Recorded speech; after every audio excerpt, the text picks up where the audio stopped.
नमस्कार, स्वागत है आप सभी के इंडियन न्यूज में। मैं हूं आपके साथ संगीता। आइए शुरू करते हैं खबरों का सिलसिला। देखेंगे सबसे पहले खबर रायपुर से। मुख्यमंत्री भूपेश बघेल ने खेल दिवस के अवसर पर अपने निवास कार्यक्रम में हॉकी की जादूगर मेजर ध्यानचंद के चित्र पर पुष्प अर्पित कर उन्हें श्रद्धांजलि अर्पित की। छत्तीसगढ़ के मुख्यमंत्री बघेल ने कहा कि मेजर ध्यानचंद ने अपने उत्कृष्ट खेल की बदौलत देश को गौरवान्वित किया है। उनके दौर में भारत ने हॉकी का स्वर्णिम दौर देखा है। ध्यानचंद में गोल करने की क्षमता कमाल की थी। उनके दौर में भारत ने ओलंपिक के कई गोल्ड मेडल जीते थे। उनसे प्रेरणा पाकर आज भी हॉकी के खिलाड़ी अपना बेहतर प्रदर्शन कर देश का नाम रोशन कर रहे हैं। गौरतलब है कि हॉकी के जादूगर मेजर ध्यानचंद के जन्म दिवस को खेल दिवस के रूप में मनाया जाता है। हॉकी के जादूगर मेजर ध्यानचंद की 170वीं जयंती को खेल दिवस के रूप में मनाते हुए दुर्ग के सुराना कॉलेज ग्राउंड से जिले के खिलाड़ियों ने प्रभात फेरी निकाली, जहां सादे समारोह में शहर विधायक अरुण वोरा भी शामिल हुए। हॉकी के जादूगर मेजर ध्यानचंद की 117वीं जयंती मनाते हुए दुर्ग में विभिन्न खेलों के खिलाड़ी सोमवार की सुबह एकत्र हुए और खेल दिवस मनाते हुए शहर में प्रभात फेरी निकाली। यह प्रभात फेरी सुराना कॉलेज ग्राउंड से प्रारंभ होकर शहर के सभी प्रमुख मार्गों से गुजरती हुई सुराना कॉलेज ग्राउंड में ही समाप्त हो गई, जिसका प्रतिनिधित्व हॉकी की अंतर्राष्ट्रीय खिलाड़ी सबा अंजुम ने किया। इस मौके पर अंतर्राष्ट्रीय खिलाड़ी सबा अंजुम ने कहा कि खिलाड़ियों के लिए खेल दिवस का विशेष महत्व है, जो उन्हें मेजर ध्यानचंद की तरह प्रतिभावान खिलाड़ी बनने को प्रेरित करता है। हमारे बहुत महान दादा ध्यानचंद जी का बर्थडे भी है और हम इसको खेल दिवस के इसमें मनाते हैं, क्योंकि ये बहुत बड़ा है। क्योंकि हर एक खेलने वाले को, शुरुआत करने वाले को पता होना चाहिए कि इस दिन का क्या महत्व है। तो वो इससे एक हम नया अपना एक संकल्प लेते हैं, क्योंकि जो इन्होंने किया है वही हमें करना है। और इनकी क्या पहचान थी, इन्होंने क्या किया है हिंदुस्तान के लिए, जो जिसके लिए हम खेल दिवस मनाते हैं। तो और इसके साथ मैं और ये भी कहूँगी कि आज हम लोग के लिए बहुत बड़ा दिन है, क्योंकि आज के दिन ही जो भी बिग अचीवमेंट जो होता है, जो इसी दादाजी के ध्यानचंद जी के जन्मदिन में ही हमारा होता है। पूरे हिंदुस्तान में चाहे वो सम्मान हो, चाहे नाम हो, चाहे एक कोई डे स्पेशल डे बना दिए खेल दिवस एक खिलाड़ी के लिए। जैसे हर एक देश होता है, तो हमारे लिए भी एक दिवस है खेल दिवस, और ये हम लोग के लिए बहुत बड़ा अचीवमेंट है हर एक खिलाड़ी के लिए। और आज के दिन हर प्लेयर बहुत खुश रहता है, तो इसलिए मैं आप सभी को बहुत बधाई देती हूँ। अंतर्राष्ट्रीय खेल दिवस के मौके पर सुराना कॉलेज ग्राउंड में एक सादे समारोह का आयोजन भी किया गया, जिसमें प्रमुख रूप से शहर विधायक अरुण वोरा उपस्थित हुए, जिन्होंने खिलाड़ियों को खेल दिवस की शुभकामनाएं दी। जयंती समारोह के दौरान सभी कोचों को स्मृति चिन्ह एवं खिलाड़ियों को इनाम देकर पुरस्कृत किया गया। मेजर ध्यानचंद की जयंती को यादगार बनाते हुए शहर विधायक अरुण वोरा ने महाविद्यालय के खेल मैदान में बने स्टेज के ऊपर शेड निर्माण के लिए 2 लाख रुपए देने की घोषणा की। साथ ही एल्डरमैन रत्ना नारमदेव ने खेल मैदान में अपनी निधि से वाटर कूलर लगाने की घोषणा की। गुरेला पेंड्रा मरवाही जिले में हॉकी के जादूगर मेजर ध्यानचंद की जयंती को राष्ट्रीय खेल दिवस के रूप में मनाया गया, जहां आयोजित मैराथन दौड़ में सैकड़ों धावकों ने उत्साहपूर्वक हिस्सा लिया। इसमें आयोजकों ने धावकों को पुरस्कार देकर सम्मान भी किया। जिला प्रशासन और शारीरिक शिक्षण महाविद्यालय के संयुक्त आयोजन में गुरेला पेंड्रा मरवाही जिला मुख्यालय में मैनेजर ध्यानचंद की जयंती पर 10 किलोमीटर की मैराथन दौड़ व सांस्कृतिक कार्यक्रमों का आयोजन किया गया। मैराथन दौड़ में जिले भर से 600 से ज्यादा धावकों ने बढ़ चढ़कर भाग लिया, जिसमें धावक अरुण यादव और लक्ष्मी अव्वल रहे। मैराथन दौड़ के दौरान यातायात पुलिस ने भी पूरी व्यवस्था बनाई थी। जिले भर के अलग अलग स्कूल से आए छात्र छात्राओं के समूह ने मैराथन दौड़ के बाद सांस्कृतिक कार्यक्रमों की प्रस्तुति भी दी। छत्तीसगढ़ में यात्री गाड़ियों के देरी से परिचालन और उनके अचानक निरस्त किए जाने को लेकर एनएसयूआई व युवा कांग्रेस के कार्यकर्ताओं ने रायगढ़ में रेल रोको आंदोलन का आगाज करते हुए प्रदर्शन किया। इस दौरान प्रदर्शनकारियों और पुलिस के साथ जमकर झड़प और धक्का मुक्की भी हुई। यात्री गाड़ियों की घंटों लेट लतीफी को लेकर एनएसयूआई और युवा कांग्रेस ने रेल विभाग के खिलाफ मोर्चा खोलते हुए रायगढ़ रेलवे स्टेशन परिसर में घुसकर पटरियों पर बैठ गए, जहां प्रदर्शनकारियों ने घंटों हंगामा मचाया और पीएम नरेंद्र मोदी व रेल मंत्री के खिलाफ नारेबाजी करते हुए घंटों ट्रेन का परिचालन रोक दिया। इस दौरान रेलवे पुलिस ने पटरियों पर लेटे प्रदर्शनकारियों को बलपूर्वक हटाया। प्रदर्शनकारियों ने आगाह करते हुए कहा कि अब भी यदि रेल मंत्रालय नहीं जागता है तो आगे उग्र आंदोलन किया जाएगा।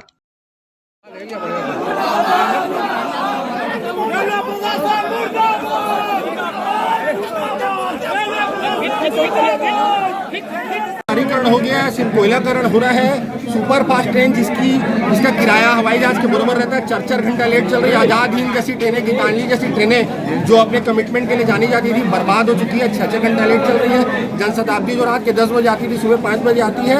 इसी को लेकर आज युवा कांग्रेस एनएसयूआई के कार्यकर्ता रेल रोको आंदोलन किए हैं कि केंद्र सरकार, रेलवे प्रशासन समझ जाए, दलाली एजेंटी बंद करे। जो ट्रेन आप पूरा पैसा ले रहे हो और जो ट्रेन जिस टाइम पे आनी चाहिए उस टाइम पे आनी चाहिए। सिर्फ आप पहले गाड़ी को पासिंग दे रहे हो। कई ट्रेनों का परिचालन भी बंद किया गया है। पिछले 6 महीना 1 साल से जनता त्राहिमाम कर रही है। गरीब आदमी, आम आदमी के लिए सबसे बड़ा साधन जो होता है वो रेलवे होता है। और ये स्थिति है कि सुबह आदमी नाश्ता करके आ रहा है तो रात का खाना खा के ट्रेन पकड़ रहा है। मतलब कोई कमिटमेंट नाम की चीज नहीं रह गई, सिर्फ कोयला गाड़ी। आप देख लीजिए, खाली कोयला गाड़ी को पास। आज हमारा आंदोलन का संगनाथ था। 1 हफ्ता पहले हमारे एनएसयूआई के साथियों ने ज्ञापन दिया था।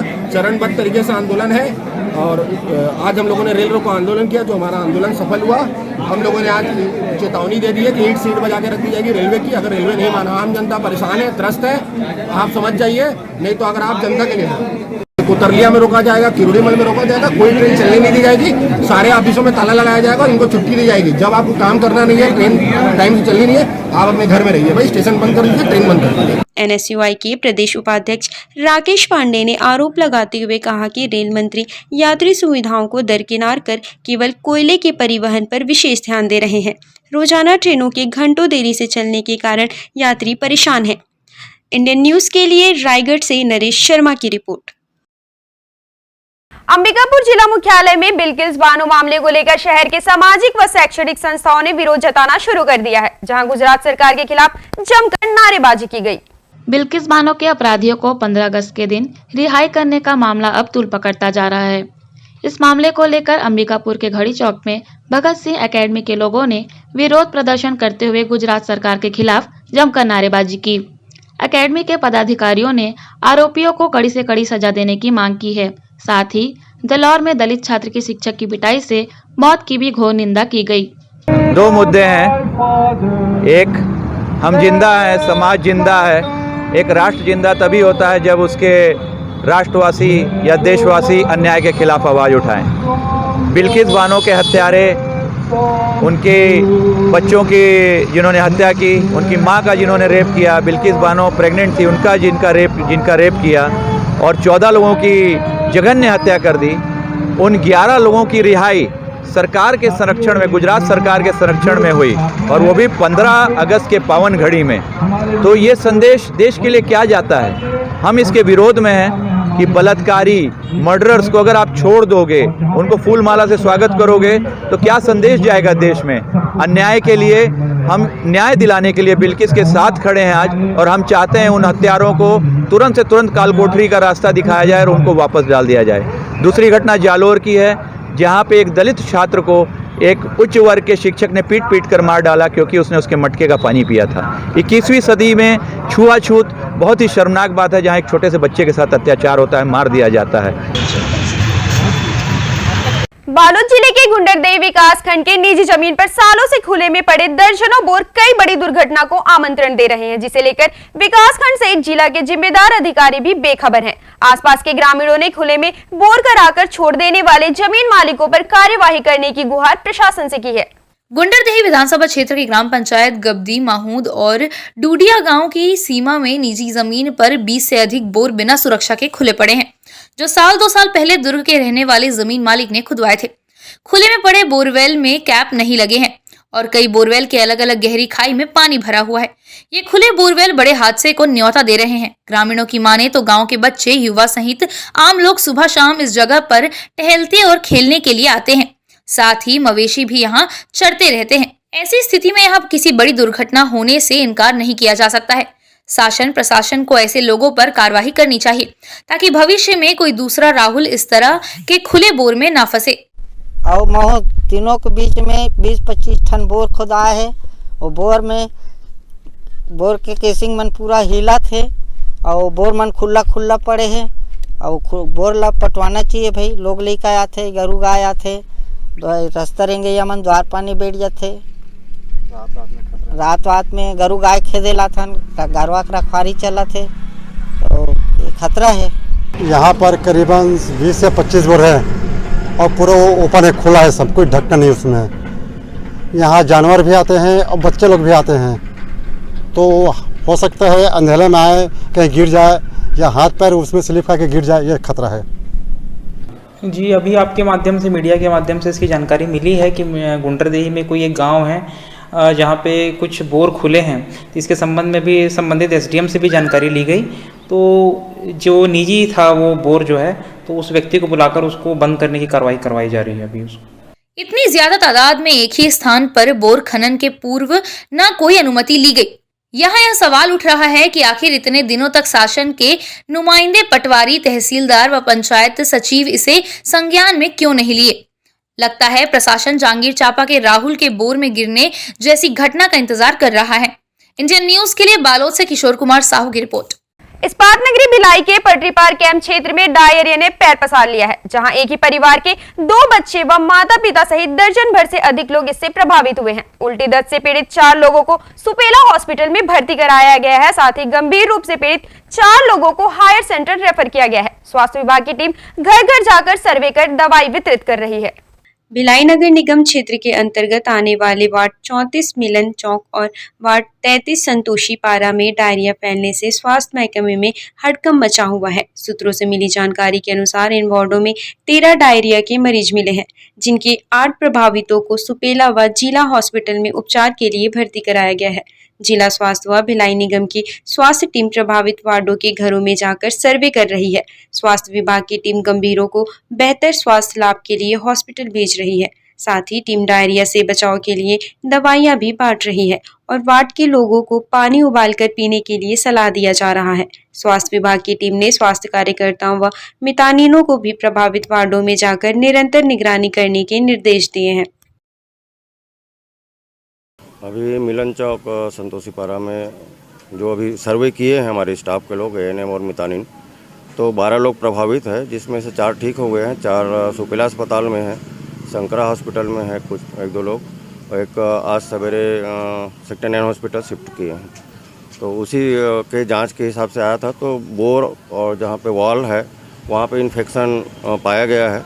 तो नगर निगम के कर्मचारी अधिकारी भी आए हुए हैं और यहाँ के पार्षद भी आए, और अब प्रक्रिया साफ सफाई की प्रक्रिया चल रही है और सभी को पानी उबाल के पीने के लिए बोला गया है। और कुछ भी होने से तत्काल स्वास्थ्य विभाग के जो भी मितानिन है या स्वास्थ्य कार्यकर्ता को तत्काल बतावे, ताकि उसका उपचार त्वरित किया जा सके। ये और लापरवाही तो हम नगर निगम का नहीं बोल सकते, ना स्वास्थ्य विभाग का। लापरवाही आम जनता का ही है कि जो नाली में पूरा कचरा डाल के रखे हैं अपने घर के सामने भी, उसकी सफाई नहीं होने के कारण से कुछ जगह देखा हूँ फ्रेश कचरा डला हुआ है।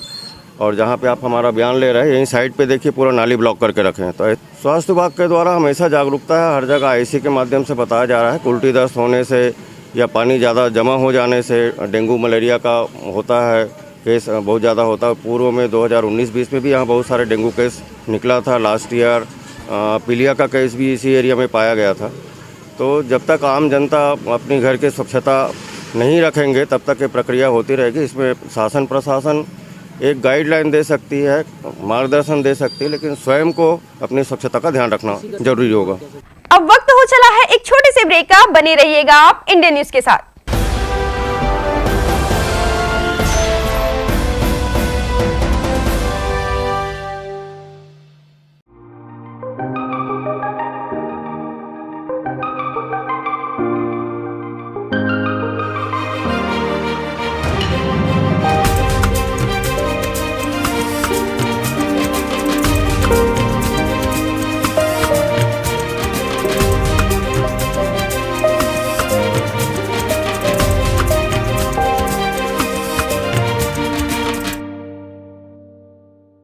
ऐसे ही यूनिक प्रोडक्ट्स के लिए आप विजिट करें wahcart.com और अधिक जानकारी के लिए संपर्क करें 740005 74005।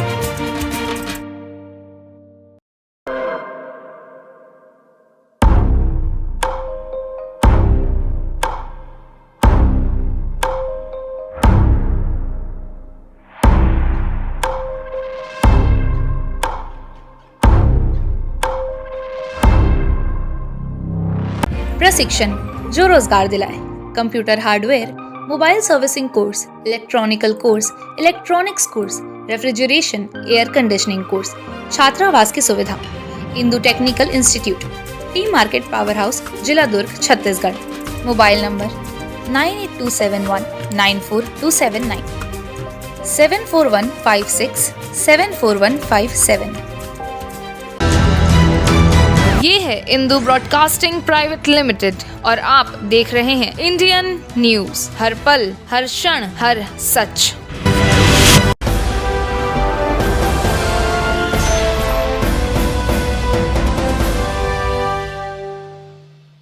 ब्रेक के बाद स्वागत है आप सभी का। अब देखते हैं खबर सरगुजा से। अंबिकापुर के सरस्वती शिशु मंदिर विद्यालय में संभाग स्तरीय योगासन खेल प्रतियोगिता का आयोजन किया गया, जिसमें स्कूली बच्चों ने योग के कई आसनों का प्रदर्शन किया। इस दौरान आयोजक नेशनल योगासन स्पोर्ट्स फेडरेशन ने योग के बेहतर प्रदर्शन वाले बच्चों को पुरस्कृत भी किया। नेशनल योगासन स्पोर्ट्स फेडरेशन के बैनर तले अंबिकापुर के सरस्वती शिशु मंदिर विद्यालय के प्रांगण में संभाग स्तरीय योगासन खेल प्रतियोगिता हुई, जिसमें जशपुर, बलरामपुर व सरगुजा जिले के स्कूली बच्चों ने भाग लेकर योग के कठिन आसनों को प्रदर्शित किया।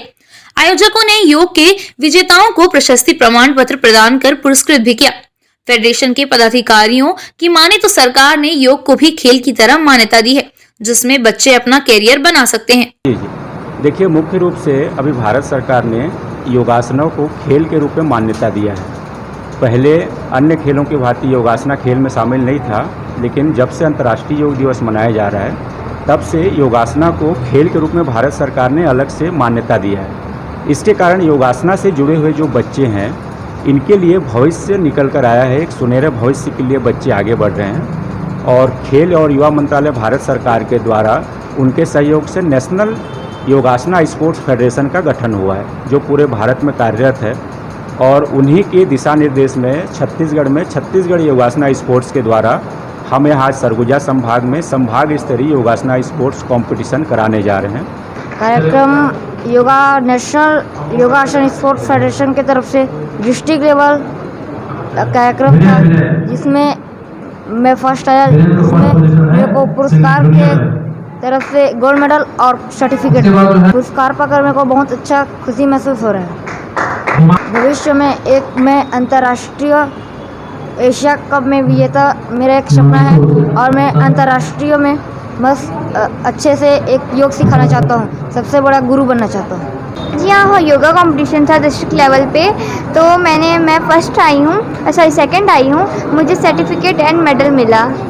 बहुत अच्छा महसूस हो रहा है क्योंकि मैं बहुत मेहनत करती थी और मैं सेकंड आ गई, तो बहुत खुशी महसूस हो रही है। मैं बड़े होकर बहुत ही अच्छी योगा करने वाली बनना चाहती हूँ और सबको सिखाना चाहती हूँ। चूँकि उनके बच्चे हैं तो इसलिए जजिंग पैनल में उनको हम अभी इसमें नहीं रख रहे हैं, लेकिन आदरणीय रंजीत जी भी हमारे उसे स्वागत करें। इस्पात नगरी भिलाई में एक जनसेवी संस्था आर्टकॉम भी है, जो हर आंगन एक पेड़ मुहिम चलाकर हरियाली बिखेरने का काम कर रही है। संस्था के लोग इस्पात नगरी सहित आसपास पौधे लगाकर प्रकृति में हरियाली ला रहे हैं। भिलाई की संस्था आर्टकॉम संस्था के लोग हर आंगन एक पेड़ मुहिम चलाकर पौधरोपण कर रहे हैं, जिसके तहत पूरे क्षेत्र में बदलाव भी दिखाई दे रहा है।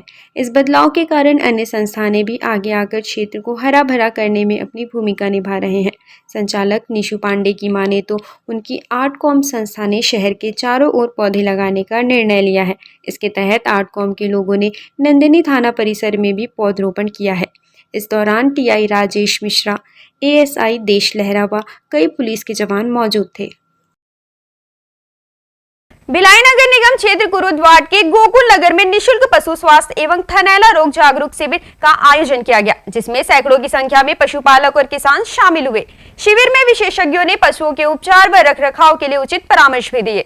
कुरुद के गोकुल नगर में निदेशालय चिकित्सा दाऊश्री वासुदेव चंद्राकर कामधेनु विश्वविद्यालय दुर्ग और पशु चिकित्सा एवं पशुपालन महाविद्यालय अंजोरा की संयुक्त पहल से एक दिवसीय निःशुल्क पशु स्वास्थ्य एवं थनैला रोग जागरूकता शिविर का आयोजन किया गया, जिसमें पशुओं का गर्भ परीक्षण, बधियाकरण, बांझ पशु उपचार, टीकाकरण के अलावा रक्त के सैंपल लिए गए।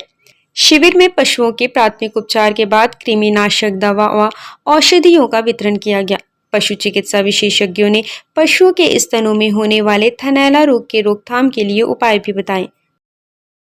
लंपी स्किन डिजीज जो एक गठनदार बीमारी है, जो मुख्य रूप से गाय में होता है, बहुत कम ही होता है जो भैंस मतलब हमारा जो भैंस में होता है। ये बीमारी बिल्कुल नया है। 2019 में हिंदुस्तान में पहले बार आया है, हिंदुस्तान में भी नहीं था। 2020 में काफ़ी राज्यों में 16-17 राज्यों से मतलब फैला हुआ था। इस साल में काफ़ी राज्यों में फैला हुआ है। ये एक विषाणु से होते हैं। ये जो माता का जो बकरी में जो माता बीमारी होते हैं गोट पॉक्स, उसी से मिली जुली एक विषाणु है। उसी से लंपी स्किन डिजीज वायरस बोलते हैं, मतलब उसी से बीमारी फैलता है। इसमें क्या होता है, तेज बुखार आता है, पूरा जो संक्रमित पशु में पूरा शरीर में गांठन जैसे बन जाता है, दाना छोड़ देते हैं, सूजन आ जाते हैं, पैर में दर्द है, कभी कभी मतलब जानवर बहुत फना छोड़ जब देते हैं। ऐसे ही हमारा जो हिंदुस्तान में काफ़ी बीमारी जो पशुओं जो क्या है वो मतलब उसका जो प्रतिरोध क्षमता है वो ज़्यादा नहीं है, मतलब कम है। तो उसी में इसी ऐसी बीमारी है जहाँ जो ये लंपी स्किन डिजीज वो फैलाव बहुत तेज फैला हो जाता है, मतलब तब कभी मृत्यु भी हो जाता है। जिले में देखिए अभी तक तो नहीं था, इक्का दुक्का कभी कोई बोल रहा है, सरकार का तरफ से अभी तो पुष्टि नहीं हुए हैं। हाँ, तो इसके रोकथाम के लिए सबसे बड़ी बात है हमारा दूसरे राज्य से जानवर को खरीदना, उसको मूवमेंट जो इंटरस्टेट जो movement restriction of movement of the animal, मतलब बाहरी राज्य से जानवर को लेना मतलब जो आगमन पूरा उसको जो है ना वो रिस्ट्रिक्शन मतलब बंद कर देना चाहिए। कोई भी जानवर देख रहे हैं सुस्त हैं, बुखार हैं, पूरा शरीर में दाना दाना जैसे गांठ बन रहा है, तो उसको भी घर में रख के निकटस्थ जो भी होगा पशु चिकित्सक हैं उनको बुला के चिकित्सा करना चाहिए और वो साफ सफाई करनी चाहिए। और बाकी चीज़ें इसका जो टीका के बारे में बता दिया पे, टीका अभी भी हमारा हिंदुस्तान में कोई टीका उपलब्ध नहीं है, लेकिन जो इसी से मिली जुली जो बीमारी बकरी में जो माता होता है इसका टीका उपलब्ध है, गोट पॉक्स वैक्सीन बोलते हैं। फिलहाल काफ़ी राज्यों में जैसे राजस्थान में, गुजरात में उसी टीका सरकार से तरफ से उसी टीका लगाया गया, जिससे क्या 60 से 70% कम से कम रोगों से हम राहत मिल सकते हैं, मतलब ये हम कम कर सकते हैं उसको जो बीमारी का प्रकोप है। ये शिविर जो है ये जो हमारा कॉलेज है वासुदेव चंद्राकर विश्वविद्यालय कामधेनु, इसमें यहाँ के वाइस चेयरमैन जी और रजिस्ट्रार के प्रयासों से हमारे लिए ये आज शिविर रखा गया है और इसके नेतृत्वकर्ता और प्रोफेसर माने मैती जी के उसमें हुआ है। इसमें कम से कम 50 से 60 लोगों को बेनिफिट हुआ है और 50 से 60 पशुओं को देखा गया है, जिसमें हर प्रकार की दवाइयाँ बीमारियाँ को निकाल करके बाहर आई हैं। और ये शिविर हमेशा के लिए होते रहेगा, पशुपालकों को इसका लाभ मिलता रहेगा। महीने में 1 से 2 बार ये शिविर होते रहेंगे। इसमें हमारा और वहाँ की टीम का प्रयास रहेगा। मध्य प्रदेश के खंडवा में पर्यावरण प्रेमी मूर्तिकार धर्मेंद्र जौहरी ने इको फ्रेंडली गणेश प्रतिमाएं बनवाने का बीड़ा उठाया है, जो सामाजिक संस्थाओं के साथ ही स्कूल कॉलेजों में जाकर छात्रों को मिट्टी की गणेश प्रतिमाएं बनाना सिखा रहे हैं। वहीं इस बार छात्र छात्राएं भी उत्साह के साथ भगवान श्री गणेश की प्रतिमा बनाकर अपने घरों में इन्हें विराजित करने की ठान लिए हैं। खंडवा में गणेश उत्सव की तैयारी को लेकर धूम है, जहां सार्वजनिक स्थलों के साथ घरों में भी भगवान श्री गणेश की प्रतिमाएं विराजित की जाएंगी। गणेश उत्सव में खंडवा के पर्यावरण प्रेमी और सराफा निवासी मूर्तिकार धर्मेंद्र जौहरी भी अपनी खास भूमिका निभा रहे हैं, जो सामाजिक संस्थानों से जुड़े लोगों के साथ ही स्कूल कॉलेजों में पहुंचकर छात्र छात्राओं को मिट्टी की गणेश प्रतिमाएं बनाना सिखा रहे हैं। पर्यावरण प्रेमी जौहरी की माने तो वह पर्यावरण के प्रति जागरूकता लाने गणेश प्रतिमा बनाने का प्रशिक्षण दे रहे हैं। उन्होंने पिछले 6 सालों में 5000 से अधिक लोगों को गणेश प्रतिमा बनाना सिखाया है। मैं पिछले 6 साल से ये कार्य कर रहा हूँ माटी की प्रतिमा का, और घर पे भी कार्यशाला सुबह और रात को लगती है। पिछले 6 सालों से लगत लग रही है, जिसमें काफ़ी बच्चे उत्साह से माटी की प्रतिमा बनाना सीखते हैं। और इजी तरीका इतना है कि वो एक ही बार में 80% प्रतिमाएं बहुत अच्छी बना लेते हैं। उद्देश्य यही है कि माटी में मिल जाए, पूरी तरह से माटी घुलनशील रहती है, हमारी आस्था बनी रहती है। कहीं ना कहीं हम देखते हैं पीओगी प्रतिमाएं जो पूरी तरह से घुलनशील नहीं रहती है, हमारी आस्था कहीं ना कहीं ठेस पहुंचती है। क्यों ना हम माटी की प्रतिमाएं बनाएं। इन गणेश जी जो सर ने हमें गणेश जी बनाना सिखाया है, इन गणेश जी को 10 दिन हमारे घर में बिठाकर और उनकी पूजा वगैरह करेंगे, हम लोग विसर्जन करेंगे। तो अगर हमारे घर के आसपास तालाब नदी नहीं हो तो हम उनको अपने घर में किसी भी बड़े से बर्तन में लेकर इनका विसर्जन कर सकते। छात्र छात्राओं ने पर्यावरण प्रेमी जौहरी से प्रेरित होकर भगवान गणेश के अलग अलग रूप की प्रतिमाएं बनाई हैं। सभी ने पर्यावरण के संरक्षण के लिए चलाई जा रही जौहरी की इस निस्वार्थ मुहिम की मुक्ति कंठ से सराहना कर रहे हैं। इंडियन न्यूज के लिए खंडवा से शेख रिहान की रिपोर्ट। बेमेतरा जिले में गणपति उत्सव को लेकर तैयारियां जोरों पर हैं। बेमेतरा शहर सहित गांव में मंच निर्माण का काम भी चल रहा है। साथ ही शहर के कई स्थानों पर मूर्तिकार गणेश प्रतिमाओं को अंतिम रूप देने में जुटे हुए हैं।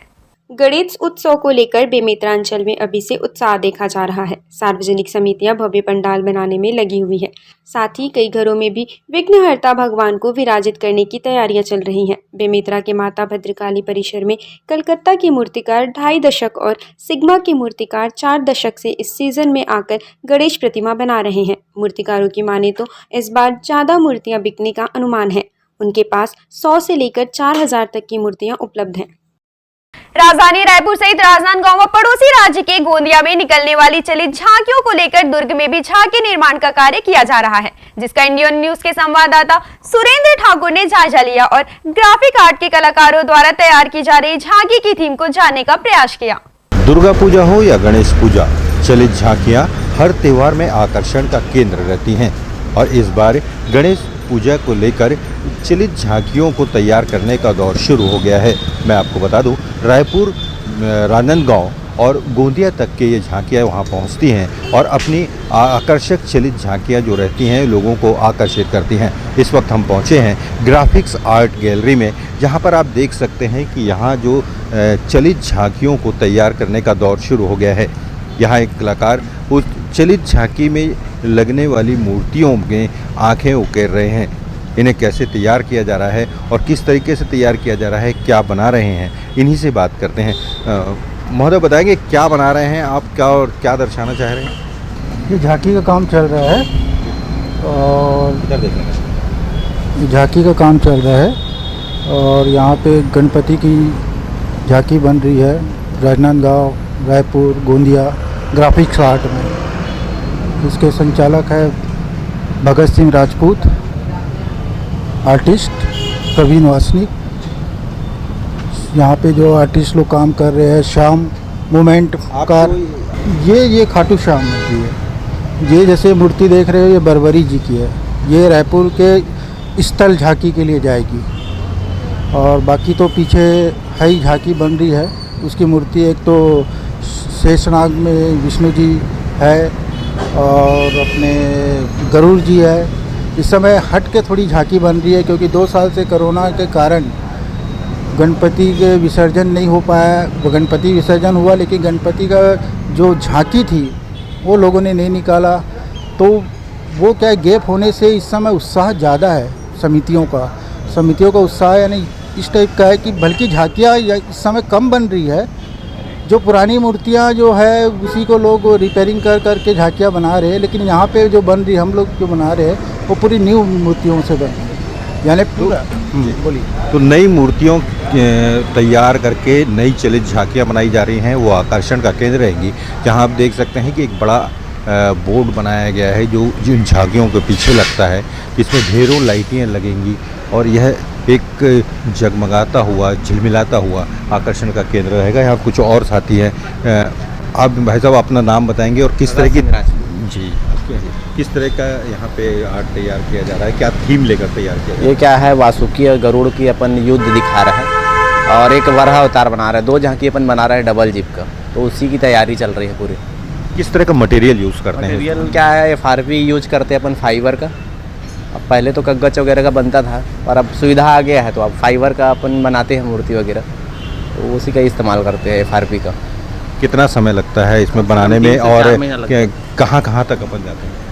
अपन जाते हैं उड़ीसा भी जाते हैं अपन, नागपुर, उड़ीसा, गोंदिया, दूर जाते हैं। जहाँ का ऑर्डर आ जाता है वहाँ चले जाते हैं। ये क्या इसमें दिखा रहे हैं अपन? ये अपना विष्णु जी दिखा रहा है अपन, शेष सैया में लेटा हुआ विष्णु जी है। वो अपना वासुकी है जो सांप बन रहा है बड़ा सा, और बाकी सारे मूर्तियाँ रेडी हो रहा है। शिव जी है, शिव जी और विष्णु जी का युद्ध दिखा रहा है और बाकी सारे मूर्ति रेडी हो रहे हैं। तो अपन इसमें क्या विशेष ऐसा बताना चाहते हैं ताकि वो आकर्षण का केंद्र रहे? उसमें क्या है, जैसे अपन मूविंग रहते हैं, सारे मूर्ति मूविंग रहता है, सारे चलेगा, तो वो उसी हिसाब से अपन बनाते हैं सारे चीज़ को, जैसे चलित के हिसाब से बनाते हैं पूरे। तो ये जो अपने जो चलाने का जो प्रक्रिया रहती है, किस तरह से उसको चलाया जाता है, वो किस तरह से उसको मूवमेंट दिया जाता है और उसके लिए क्या विशेष रहता है जिसका ध्यान रखना पड़ता है? विशेष ये है कि आप उसको चलाना कैसे है, उसके हिसाब से हम लोग जैसे गियर उसको बनाते हैं। गियर यहाँ बनाने के बाद मूर्ति में अपन सेट करते हैं पूरे सारे चीज़ को, सिस्टम को। जैसे यहाँ हम देख लो, ये अपन क्रेंक बनाए हैं अपन सांप को चलाने के लिए। तो ये क्रेंक जैसे चलेगा तो सांप अपना अल्टरनेट चलेगा एक दूसरे में। इस तरह से सारे मूर्तियाँ में हम जुगाड़ लगाते हैं सिस्टम। तो इसके लिए कुछ मैकेनिकल भी इंजीनियरिंग? नहीं, ये हम लोग क्रिएटिविटी अपने दिमाग से, हाँ मतलब दिमाग से हम सोचते हैं कि कुछ ऐसे किया जाए, तो उस तरह से फिर जैसे नचाना है तो उसमें क्या जुगाड़ लगाया जाए, तो दिमाग से अपन करके उसको बनाते हैं। तो यह जो मूवमेंट है आप देख सकते हैं कि जिस तरह से भाई साहब ने बताया कि यह जो मूवमेंट को लेकर लगातार यहाँ काम चल रहा है। मैं आपको बता दूं कि यहाँ की ये सारी जो मूर्तियाँ हैं इन्हें एक फाइबर की तरह से निर्माण किया गया है। ये फाइबर है, कोई मिट्टी वगैरह का उपयोग नहीं किया गया है। ये एक फाइबर होता है और उस फाइबर के ऊपर में आकृति तैयार की जाती है। उस आकृति को फिर कलर करके वह आकर्षक स्वरूप दिया जाता है कि वह मूवमेंट करते हुए लोगों को दिखाई दे और आकर्षण का केंद्र रहे। देख सकते हैं अभी हालांकि यह जो मूर्तियां हैं अभी प्रारंभिक दौर पर हैं, अभी इन पर पेंटिंग नहीं हुई है। कुछ मूर्तियों की तैयारी हो रही है, कुछ मूर्तियों पे जैसे बड़े बजरंग बली देख सकते हैं आप, ये लगभग 15 फीट के ये बजरंग बली हैं और उन्हें एक फाइबर के उससे ढांचे से तैयार किया गया है। और ये जो मैं कुछ आपको पूरी जानकारी लूँगा कि एक्चुअल मटेरियल ये क्या यूज़ करते हैं, क्योंकि फाइबर को इस तरीके से ढाल के नए तरीके से बनाना एक बड़ी कठिन कार्य है। क्या मटेरियल है ये और इसको कैसे ढाला जाता है आकृति में? ये फाइबर है भैया और इसको ढालना इजी है, हाथ से भी ढाल सकते हैं अपन, सांचे से भी ढाल सकते हैं ऐसा। तो क्या प्रक्रिया होती है इसको ढालने की? क्या उसको गर्म किया जाता है या उसको गर्म नहीं, गर्म करना ही नहीं पड़ता, इसको अपन लिक्विड से मिला देते हैं और सांचे पे ढाल देते हैं तो बन निकल जाता है बन के। लिक्विड और सांचे के सहारे यह आकृतियाँ तैयार की जाती हैं और आप देख सकते हैं कि बड़ी सुंदर कुछ मूर्तियाँ यहाँ पे रखी हैं जिन पेंटिंग हो चुकी हैं, तैयार हो चुकी हैं। वो मैं अपने कैमरामैन से चाहूँगा कि वो जाके दिखाएं। यहाँ पे कुछ मूर्तियाँ जो हैं वो पेंटिंग करके तैयार की जा चुकी हैं। ये तो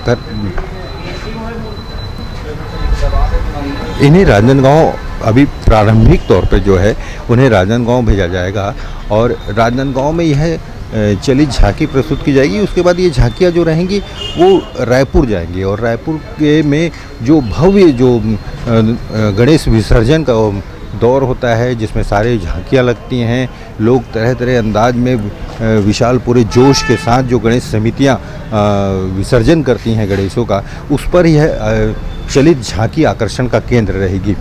लगातार कार्य जारी है और यहाँ के जो कलाकार हैं अपनी कला को अपनी इन मूर्तियों में प्रदर्शित कर रहे हैं ताकि जल्द से जल्द यह लोगों के बीच पहुँचे और चलित झांकी मुख्य आकर्षण का केंद्र रहे। इंडियन न्यूज़ के लिए कैमरामैन सन्नी के साथ मैं हूँ सुरेंद्र ठाकुर। अब वक्त हो चला है एक और छोटे से ब्रेक का। देखते रहिए आप इंडियन न्यूज़।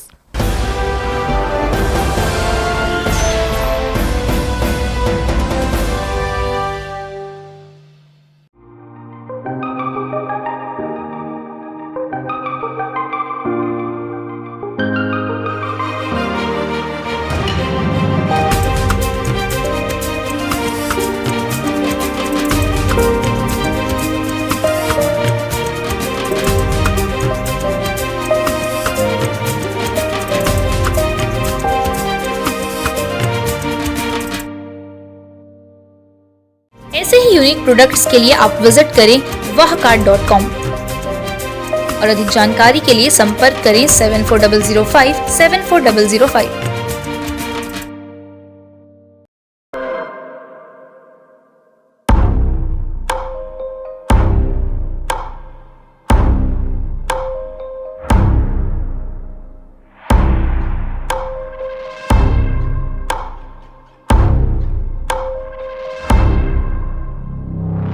प्रशिक्षण जो रोजगार दिलाए। Computer hardware, mobile servicing course, electronical course, electronics course, refrigeration, air conditioning course, छात्रावास की सुविधा। Indu technical institute T market power house, जिला दुर्ग, छत्तीसगढ़। Mobile number 9827194279, 7415674157। ये है इंदू ब्रॉडकास्टिंग प्राइवेट लिमिटेड और आप देख रहे हैं इंडियन न्यूज, हर पल, हर क्षण, हर सच।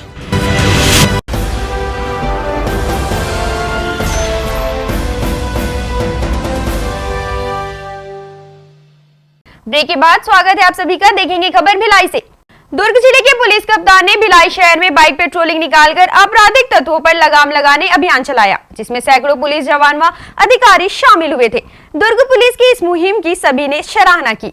विजुअल पुलिसिंग के तहत दुर्ग जिला पुलिस अधीक्षक की अगुवाई में भिलाई शहर में बाइक पेट्रोलिंग की गई, जो कंट्रोल रूम भिलाई से शुरू होकर civic centre, Jayanti stadium, sector 5, Boria gate, sector 1 park, sector 6 Sai Mandir व जुबली पार्क से गुजरते हुए सिविक सेंटर भिलाई पहुंचे। पेट्रोलिंग के दौरान पुलिस अधीक्षक डॉक्टर अभिषेक पल्लव ने सभी जगहों का निरीक्षण करते हुए असामाजिक तत्वों, बाइक पर स्टंट करने वालों, मॉडिफाइड साइलेंसर, चौक चौराहों व पार्कों में नशा करने वालों, मनचलों, गुंडागर्दी व चाकूबाजी आदि करने वालों पर समझाइश देते हुए कार्यवाही की गई। त्योहारी सीजन को देखते हुए दुर्ग पुलिस ने शासकीय व निजी बैंकों में आकस्मिक निरीक्षण किया और सुरक्षा उपकरणों की जानकारी ली, जिसकी कमान स्वयं दुर्ग पुलिस अधीक्षक डॉक्टर अभिषेक पल्लव ने संभाली। आगामी त्योहारी सीजन के मद्देनजर दुर्ग जिले के समस्त निजी एवं सरकारी बैंकों का औचक निरीक्षण किया गया। औचक निरीक्षण में स्वयं पुलिस अधीक्षक डॉक्टर अभिषेक पल्लव के साथ अतिरिक्त पुलिस अधीक्षक शहर संजय ध्रुव, नगर पुलिस अधीक्षक अभिषेक झा व उप पुलिस अधीक्षक यातायात गुरजीत सिंह व बड़ी संख्या में पुलिस के जवान शामिल रहे, जिन्होंने गंजपारा स्थित SBI शाखा में पहुंचकर शाखा का सुरक्षा ऑडिट किया और siren, alarm system, security guard, CCTV, सुरक्षा के बंदोबस्त चेक कर बैंक मैनेजर एवं अन्य कर्मचारियों को महत्वपूर्ण दिशा निर्देश दिए। चेकिंग के दौरान जो भी खामी मिले उसे जल्द दूर करने को कहा गया। बैंकों के साथ ही सभी ATM बूथ एवं गार्डों की भी चेकिंग की गई। गौरतलब है कि बैंकों के सामने होने वाली उठाईगिरी की वारदातों और असामाजिक तत्व के द्वारा बैंकों को टारगेट करने के संबंध में लूटपाट की होने वाली घटनाओं को देखते हुए दुर्ग पुलिस ने एहतियात के तौर पर बैंकों में सिर्फ सुरक्षा उपकरणों की जांच की, जिसकी जानकारी देते हुए जिला पुलिस अधीक्षक अभिषेक पल्लव ने कहा कि वे अपने इन प्रयासों के माध्यम से आपराधिक घटनाओं को रोकने, लोगों को सचेत करने का प्रयास कर रहे हैं। आज दुर्ग जिले में जितने बैंक हैं शासकीय और प्राइवेट, सभी में पुलिस द्वारा जो है चेकिंग कराई जा रही है। इसमें वहाँ के siren, alarm system, security guard, CCTV, सुरक्षा के बंदोबस्त, उसको चेक किया जा रहा है। क्योंकि लगातार बैंक के सामने उठाईगिरी की खबरें विभिन्न जिलों में आई हैं और बैंक को भी जो है असामाजिक तत्वों द्वारा टारगेट किया जा सकता है, इसीलिए पुलिस द्वारा जो है चेकिंग की जा रही है। जो वहाँ पे गार्ड्स हैं उनको ब्रीफ किया जा रहा है। गार्ड्स की भी जिनकी नॉलेज में कमी पाई जाएगी उनको पुलिस लाइन में बुला के रिफ्रेशर टाइप की ट्रेनिंग कोर्स कराया जाएगा, जिससे कि बैंक और बैंक में आने वाले लोग अभी सुरक्षित रहें। हर बैंक की सिक्योरिटी ऑडिट की जाएगी और जहाँ पे खामी पाई जाएगी वहाँ पे सुधार के लिखा जाएगा।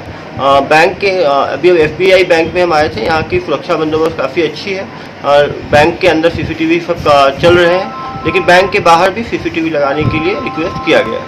अवैध शराब बिक्री रोकने की मांग को लेकर राजनांदगांव जिले के करमतरा के ग्रामीण लालबाग थाना पहुंचे, जहां ग्रामीणों ने गांव में अवैध रूप से शराब बेचने वाले पर सख्त कार्रवाई करने की गुहार लगाई है। ग्रामीणों ने शराब की अवैध बिक्री पर अंकुश नहीं लगने पर उग्र प्रदर्शन करने की भी चेतावनी दी है।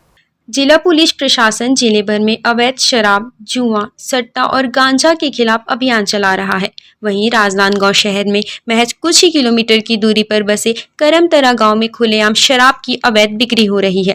इससे परेशान ग्रामीणों ने लालबाग थाने का घेराव कर गांव में चल रहे अवैध शराब बिक्री, जुआ व सट्टा के कारोबार को जल्द बंद करने की मांग की है। ग्रामीणों ने आरोप लगाए हैं कि पुलिस की सांठगांठ से गांव में लंबे समय से अवैध कारोबार पनप रहा है। ग्रामीणों की माने तो इस मामले की कई बार शिकायत की गई है, लेकिन पुलिस ने अनदेखी कर दी। फिलहाल अब ग्रामीणों ने कार्यवाही नहीं होने पर उग्र आंदोलन की चेतावनी भी दी है। यहाँ जो करमतरा में तो 3 साल से अवैध रूप से दारू का बिक्री हो रहा है और फूड दादागिरी के साथ बिक्री हो रहा है। गांव में मना करने के बाद बोलता है हमारा तो कुछ उखाड़ नहीं सकता है। तो कहने का मतलब कहीं न कहीं तो जाहिर होता है उसमें थाना का भी प्रोत्साहन मिल रहा है, तभी तो वो पूर्ण रूप से दारू की अवैध को ऐसी जगह बेच रहा है जो खुले राम रोड में। तो उसमें माता बहनों को इतना तकलीफ हो रहा है, अगर किसी ने उसको बोलने का प्रयास करे तो बोलता है तेरे को जहाँ जाना है तो जाओ। हम भी यहाँ तो पूर्व में भी थाना में आए थे, उसके प्रति कोई कार्रवाई नहीं हुआ है, और अभी भी अगर कार्रवाई नहीं होगा तो हम आगे के लिए चक्का जाम करेंगे और निश्चित रूप से हम कार्रवाई करवाएंगे, और इसके बाद अगर कार्रवाई नहीं करेगा तो हम धरना प्रदर्शन करेंगे। हम लोग शराबबंदी मतलब जो बिक्री हो रहा है अवैध से शराब, तो उसको बंद करने के लिए आए यहाँ। कल रंगे हाथ पकड़ाए हैं 4-5 लड़के, वही 20-25 पौवा के साथ। तो रात में ग्रामीण बैठक रखे थे, तो उन लोग को बुलाने के बावजूद वहाँ उपस्थित नहीं हुए, फरार हो गए हैं। तो इसी मुद्दा को लेकर सभी ग्रामीण जन अध्यक्ष, ग्रामीण विकास, ग्रामीण और युवा, तो यहाँ लालबाग थाना में हम लोग यहाँ सूचना देने आए हैं। हाँ, इसके पहले कई बार शिकायत कर चुके हैं और साथ में इसको फ़ोन भी लगाए। यहाँ फील्ड मेरे को होना, यहाँ बहुत दारू बिक्री होता है, सुनाई में आता है, देखने को भी मिल रहा है, लेकिन कोई ध्यान नहीं दिया लालबाग थाना। सर, हम लोग मांग ये है कि हमारे जो गांव में शराब जो है बेधड़क अवैध रूप से बिकता है, गांव वाले लोग बहुत बार मना करवाएं, गांव वाले किसी बात को मानता नहीं है। यहाँ तक कि पूर्व में लालबाग थाना में जो पूर्व सियान जो थे वो लोग और दिए थे, उसके बाद ये लोग जो है अवैध रूप से बहुत धड़ल्ले के साथ गांव में शराब बिक्री कर रहा है, जिसके कोई सुनवाई नहीं हो रहा है। सर, उसी के लिए हम लोग सुनवाई करने के लिए यहाँ पे भी आए हैं। हाँ, इसके पहले बेचा गया था, उसमें पकड़ा गया था, गांव में कोई दंडित हुआ था, वो दंडित पैसा को भी उन्होंने आज तक नहीं दिया। हम यही चाहते हैं सर कि हमारे गांव में शराब जो है पूर्ण रूप से बंद हो और गांव सुचारू रूप से अच्छा चले। अवैध शराब बेचने वाले कुछ लोगों का ग्रामीणों ने बहिष्कार कर दिया है, जिसके बाद भी कुछ दबंगों की सहमति से गांव में ये कारोबार चल रहा है।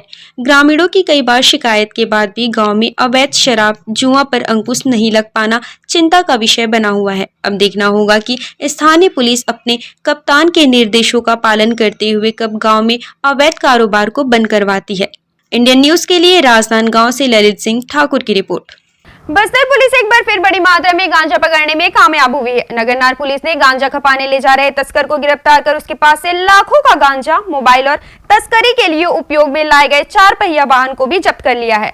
जगदलपुर की नगरनार पुलिस ने मुखबिर की सूचना पर धनपुंजी की चेकिंग पोस्ट पर वाहनों की तलाशी के दौरान एक 4 पहिया बोलेरो वाहन से 100 किलो गांजा पकड़ा। जहां पकड़ाए युवक ने पूछताछ में पुलिस को वैधानिक दस्तावेज प्रस्तुत नहीं कर सका। तस्कर ने पूछताछ में गांजा को उड़ीसा से छत्तीसगढ़ के बिलासपुर में खपाने के लिए ले जाना भी कबूल किया। पुलिस ने तस्कर के पास से करीबन 5 लाख के गांजा, 3 मोबाइल और 4 पहिया वाहन को जब्त कर लिया है। साथ ही पुलिस ने इस मामले में नारकोटिक्स एक्ट के तहत मामला दर्ज कर आरोपी को गिरफ्तार कर लिया है। मामला थाना नगरनार क्षेत्र का है, जहां आज सूचना प्राप्त हुआ था कि किसी व्यक्ति के द्वारा अवैध रूप से गांजा की तस्करी उड़ीसा से छत्तीसगढ़ की ओर किया जा रहा है। सूचना पर थाना प्रभारी नगरनार बुधराम नाग के नेतृत्व में टीम गठित कर कार्यवाही हेतु धनपुंजी नाका की ओर रवाना किया गया था। उक्त टीम के द्वारा धनपुंजी नाका पर संदिग्ध वाहनों की चेकिंग किया जा रहा था।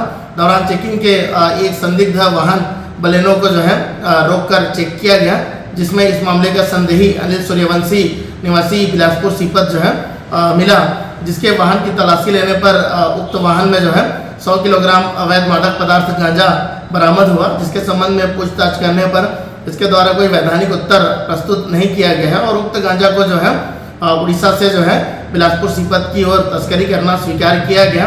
मामले में आरोपी का उक्त कृत्य धारा 20B NDPS एक्ट की परिधि में आने पर आरोपी के विरुद्ध धारा 20B NDPS एक्ट के तहत जो है आपराधिक प्रकरण पंजीबद्ध कर अनुसंधान में लिया गया है।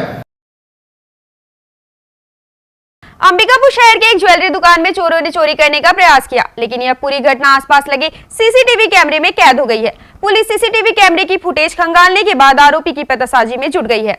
पुलिस पेट्रोलिंग और गश्त के बाद भी अंबिकापुर शहर में चोरी की वारदात थम नहीं रही है, जो गंभीर चिंता का विषय बना हुआ है।